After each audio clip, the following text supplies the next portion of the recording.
భద్రాచల శ్రీరాములు వారి భూములు. తెలంగాణలో మనకు గుడి వచ్చింది భద్రాచల శ్రీరాముల వారిది. 817 ఎకరాల భూమి ఆంధ్రాలో మిగిలిపోయింది బైఫర్కేషన్ అయినప్పుడు.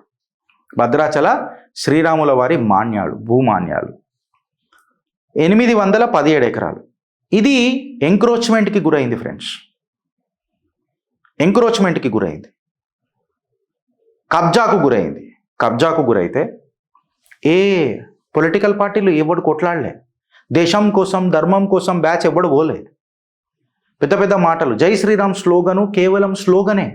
బట్ ఆ రాముడికి అన్యాయం జరుగుతుంటే మళ్ళీ రామ భక్తుడు ఎవడన్నా మాట్లాడిండా అంటే వానరుడై వానరసేన పెట్టి రాష్ట్రీయ వానరసేన పేరుతో పబ్లిక్ ఇంట్రెస్ట్ లిటిగేషన్ పెట్టి 817 ఎకరాల భూమిని కాపాడే ప్రయత్నం మన రాష్ట్రీయ వానరసేన చేసింది.